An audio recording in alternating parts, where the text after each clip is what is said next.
Hello and welcome back to the Out of Computer Center's overview of Command & Conquer Tiberium Alliances, Part 3, Turtle Up. The first two parts that we covered were for your buildings and what basically they do, and the small offense that you create when you first start playing the game. As you can see from the last video, I have been upgrading my buildings quite a bit, and I've also built a little bit of a armada. So right now, in primary for defense, you want your defense facility, and this here will repair your units up to 70% of hit points after they get destroyed in combat, or even just when they get damaged. Only at their level. Like right now, my defense facility is level 7, which means anything that is level 7 or lower will replenish its life back to 70%. Level 8s, 9s, 10s, and up will actually start getting lower and lower with how much life they get when they get back after fighting. So the higher that is, the better. Your defense HQ controls how many defense points you get to build structures like machine gun nests and whatnots. I went ahead earlier and researched the Predator. I made enough attacks to where I can go ahead and grab the tank for defense. So now let's go to our field. Now what we have is like your swamp, scrub, woods, oil slicks. You can't build on top of those. Those will slow down vehicles and they can travel over them. You just can't put anything on top of them. Since my command center, or the construction yard, I don't know why I keep calling that command center, construction yard sits right here, means it's right behind all this other stuff, so enemies have to cut through all this other junk to get to my construction yard. Same with my defense facility. These two are extremely important. So since they're on the right side of the map, I want to concentrate my defenses over there.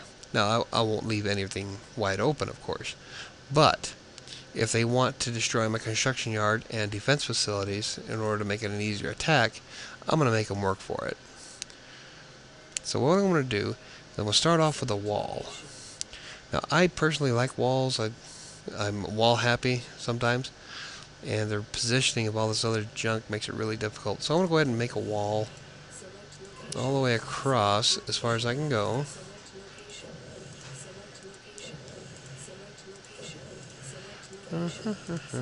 There we go.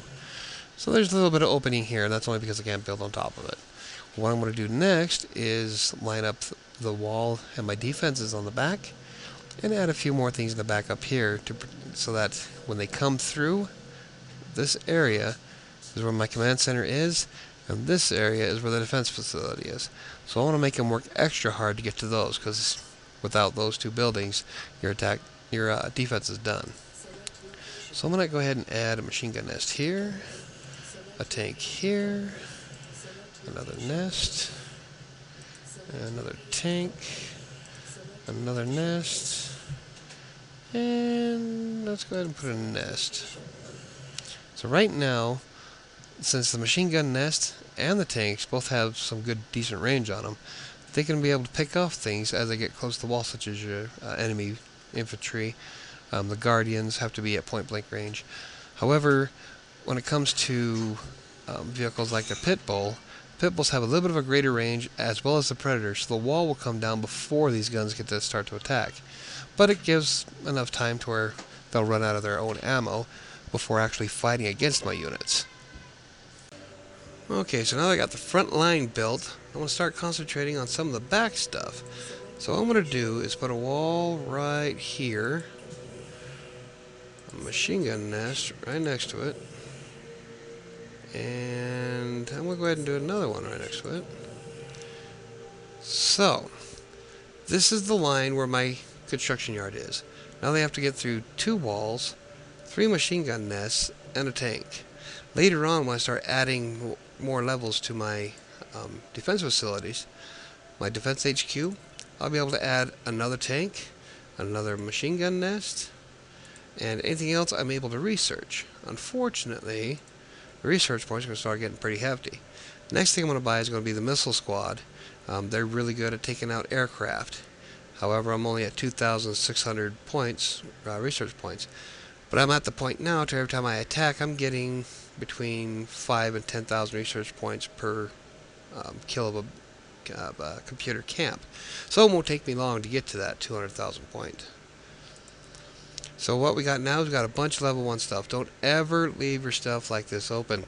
Like my son found out a couple of days ago, when you have low level defenses, somebody that has like a bunch of 11s and 12s that come at you will walk right through it and pretty much take you out of the game, which is what happened to him. He got beaten down. He had to start over at a new location with his base. So you take your upgrade tool, just upgrade everything. I like to try to make everything an even level because I'm anal like that, and I like structure. But essentially you can do it however you want, and that's it. So just make sure all your stuff is upgraded. It's paramount. Always try to keep it up as high as level as your defense HQ, and always keep your defense facility up as high as level as it to maximize getting hit points back whenever you are attacked. So that is it for this video. Thank you much for watching. You can visit us at ilovecomputercenter.com or visit our blog site at forevertablet.com, and we will be making more of these Command & Conquer videos. The next one I'm thinking about showing off a little bit about what my base does and strategies on attacking much larger targets than just your basic ones. So that's it for today, and I will see you later.